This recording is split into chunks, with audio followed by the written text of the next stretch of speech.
بسم اللہ الرحمن الرحیم۔ السلام علیکم معزز طلبہ کرام، آپ سب کیسے ہیں؟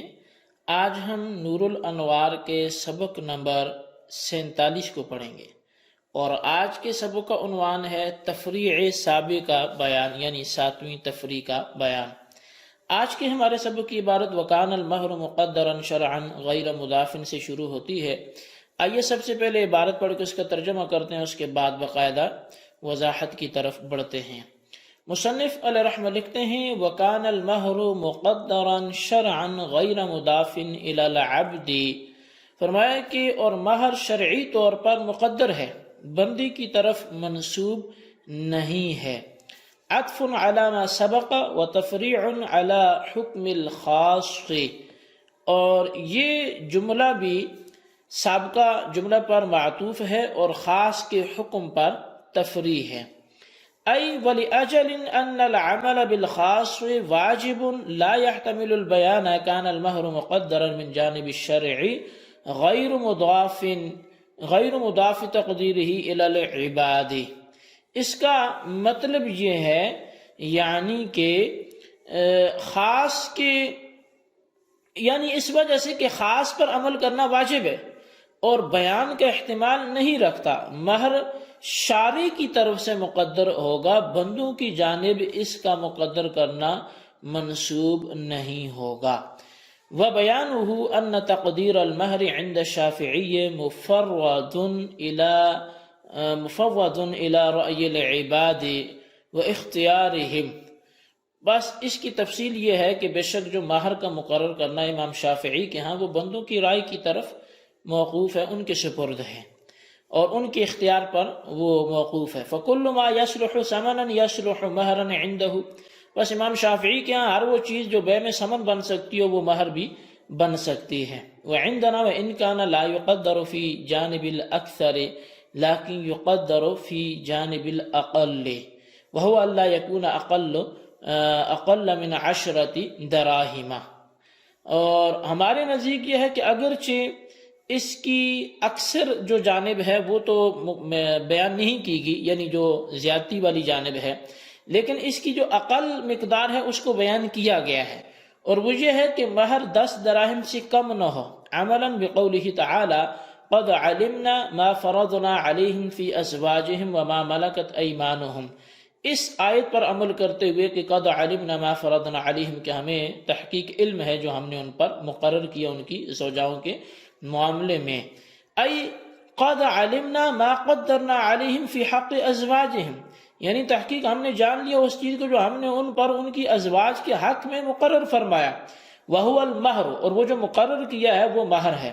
فالفرد لفظ خاص وضع لمعنى التقدیر، بس یہاں جو لفظ فرد ہے، فرض، تو یہ ما فرضنا میں جو فرض ہے یہ ایک خاص لفظ ہے جو ایک مقرر کرنے کے معنی کے لیے وضع کیا گیا ہے۔ وَكَذَلِكَ ضمیر المتکلم خاص علی ما قالوا، اور ایسی ہی جو ما فرضنا میں متکلم کی ضمیر ہے وہ بھی خاص ہے اس بنیاد پر جو اصولیین نے کہا۔ وَقَذَا الْإِسْنَادُ خاص عند صاحب التوضیح، اور ایسے ہی صاحب توضیح کے ہاں جو اسناد ہے وہ بھی خاص ہے۔ فعلم ان المہر مقدر فی علم اللہ تعالی وقد بینہ النبی علیہ السلام بقولہ لا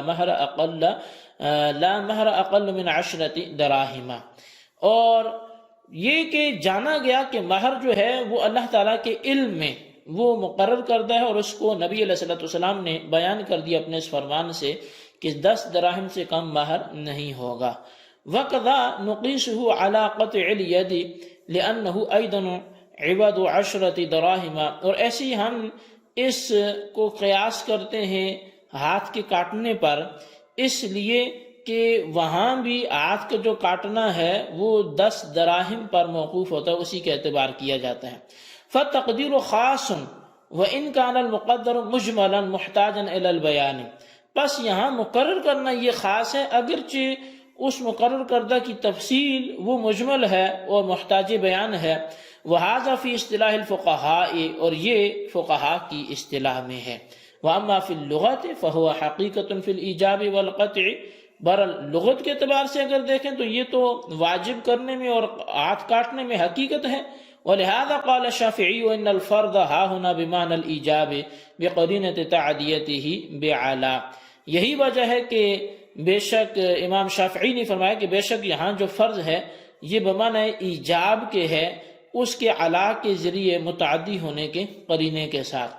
وعطف ما ملکت ایمانہم علی ازواجہم، اور ما ملکت ایمانہم کا عطف علی ازواجہم پر ہے، لأن المہر لا یقدر فی حق ما ملکت ایمانہم علی ازواجہم، اس لیے کہ جو مہر ہے، کیونکہ جو مہر ہے ما ملکت ایمانہم کے حق میں مقدر نہیں ہوتا، یعنی مہر جو ہے وہ ما ملکت ایمانہم کے حق میں مقدر نہیں ہوتا. لأن المہر لا یقدر فی حق ما ملکت ایمانہم، اس لیے کہ مہر جو ہے وہ ما ملکت ایمانہم کے حق میں مقدر نہیں ہوتا. فیکون المراد بہ النفقۃ والکسوۃ، پس یہاں سے مراد پھر نفقہ اور کسوہ لباس پہنانا ہوگا. وہو واجب فی حق الازواج وما ملکت ایمانہم جمیعا، اور وہ واجب ہے زوجاؤں کے حق میں بھی اور ما ملکت ایمانہم کے حق میں بھی، سب کے حق میں. قلنا، تو ہم نے یہ کہا کہ تعدیتہ بعلا انما ہوا لتضمین معنی الایجاب، اور اس کو علا کے ساتھ متعدی کرنا تو معنی ایجاب کو شامل کرنے کے لیے. وعطف ما ملکت ایمانہم بتقدیر فرضنا ثان، اور ما ملکت ایمانہم کا جو عطف ہے یہ فرضنا ثانی کو مقدر کرنے کے ساتھ ہے.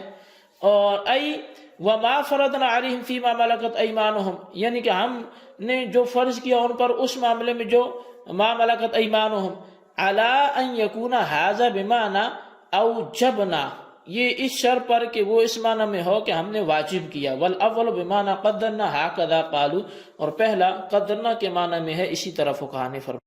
جی طلبہ کرام، یہ ہمارے آج کے سبق کی عبارت اور اس کا ترجمہ تھا.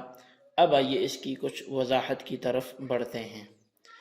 دراصل اس عبارت میں مطلقاً خاص کے حکم پر ساتویں تفریع اور خاص کے حکم اول یعنی ان یتناول المخصوصہ قطعاً پر چوتھی تفریع مذکور ہے. اسی کو شارح نے کہا کہ یہ عبارت سابقہ جملہ صح ایقاع طلاق پر معطوف ہے اور خاص کے حکم پر تفریع ہے، یعنی خاص چونکہ اپنے مدلول کو قطعی طور سے شامل ہوتا ہے اور اس پر عمل کرنا واجب ہوتا ہے، اس لیے مہر کی مقدار شارع یعنی اللہ تعالیٰ کی جانب سے مقرر ہے، اس کی تقدیر و تعین میں بندوں کو کوئی دخل نہیں ہے. اس مسئلہ کی تحقیق یہ ہے کہ امام شافعی کے نزدیک مہر کی مقدار بندوں کی رائے پر موقوف ہے. بندے جو مقدار مقرر کریں گے وہی مہر ہوگا. شریعت اسلامیہ میں مہر کی کوئی مقدار مقرر نہیں ہے. چنانچہ حضرت امام شافعی کے نزدیک ہر وہ چیز جو کسی چیز کا ثمن ہو سکتی ہے وہ عقد نکاح میں مہر بھی ہو سکتی ہے. گویا امام شافعی کے نزدیک نکاح ایک عقد معاوضہ ہے، لہٰذا عقد معاوضے میں جو چیز ثمن بنانے کی صلاحیت رکھتی ہے عقد نکاح میں اس کو مہر مقرر کیا جا سکتا ہے.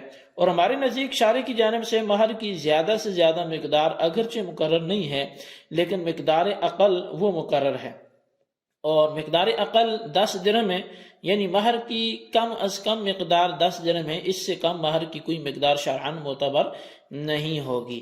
اسی سلسلے میں اللہ تبارک و تعالیٰ کا فرمان قد علمنا ما فرضنا علیہم فی ازواجہم وما ملکت ایمانہم دلیل ہے، یعنی ہم کو معلوم ہے جو ہم نے ان مردوں پر ان کی بیویوں کے حق میں اور ان کی باندیوں کے حق میں مقرر کیا ہے. اس آیت سے وجہ استدلال یہ ہے کہ فرد ایک خاص لفظ ہے جو تقدیر اور تعیین کے لیے وضع کیا گیا ہے، اور اس پر دلیل یہ ہے کہ فرد کا غلبہ استعمال شرعاً تقدیر ہی کے معنی میں ہے. گویا لفظ فرد تقدیر کے معنی میں حقیقت عرفیہ ہے. کہا جاتا ہے کہ فرض القاضی نفقہ تھا کہ قاضی نے نفقہ مقرر کیا. فرائض و رثا کے ان حصوں پر بھی بولا جاتا ہے جو شرعاً مقرر ہے. بہرحال لفظ فرض جو ہے یہ خاص ہے جو معنی معلوم یعنی تقدیر اور مقرر کرنے کے لیے وضع کیا گیا. اور بقول علماء ضمیر متکلم بھی غیر متکلم کی طرف نسبت کرتے ہوئے خاص ہے، اور صاحب توضیح کے نزدیک اسناد بھی خاص ہے. اب مطلب یہ ہوا کہ اللہ تعالیٰ نے فرمایا کہ ہم نے مردوں پر ان کی بیویوں کے حق میں جو کچھ مقرر کیا ہے یعنی مہر ہم کو معلوم ہے. اس سے یہ بات معلوم ہوئی کہ مہر اللہ تعالیٰ کے علم میں مقرر اور یہ مقرر کردہ ہے، لیکن یہ معلوم نہیں کہ وہ کیا ہے. گویا فرض بمعنی تقدیر تو خاص ہے مگر مقدر کی ہوئی مقدار مجمل ہے، اور مجمل چونکہ محتاج بیان ہوتا ہے اس لیے رسول اکرم صلی اللہ علیہ وسلم کی حدیث اس کی وضاحت کے لیے کافی ہے۔ نبی علیہ الصلوۃ والسلام نے ارشاد فرمایا کہ لا مہر اقل من 10 دراہم، کہ 10 دراہم سے کم میں کوئی مہر نہیں ہے۔ قیاس بھی اس بات کا تقاضا کرتا ہے کہ مہر کم از کم 10 درہموں کی مقدار میں ہو، کیونکہ شریعت اسلامیہ نے 10 درہم مال چوری کرنے پر چور کی سزا ہاتھ کاٹنا مقرر کی ہے۔ گویا ایک عضو یعنی ہاتھ کا جو عوض ہے وہ 10 درہم مقرر فرمائے، اور ملک بدھا چونکہ یہ بھی عورت کی ایک عضو ہے تو لہٰذا اس کا عوض بھی کم سے کم 10 درہم ہونے چاہیے۔ یہ ہمارا استدلال تھا، یہ ہمارا آج کا سبق تھا۔ اس کو اچھی طرح دہرائیں، اس کا خلاصہ اپنے رجسٹر پر نوٹ کریں، اور بالخصوص ان سوالات کے جوابات دیں۔ سوال نمبر 1 یہ ہے کہ امام شافعی کے ہاں مہر کی مقدار کتنی ہے، اور سوال نمبر 2 یہ ہے کہ حدیث پاک میں مہر کی جو مقدار بیان کی گئی اس حدیث کو نقل کریں۔ اللہ تبارک و تعالیٰ سے دعا ہے جو کچھ ہم نے پڑھا سنا اسے یاد رکھنے کی توفیق نصیب فرمائے، آمین بجاہ النبی الامین صلی اللہ علیہ وسلم۔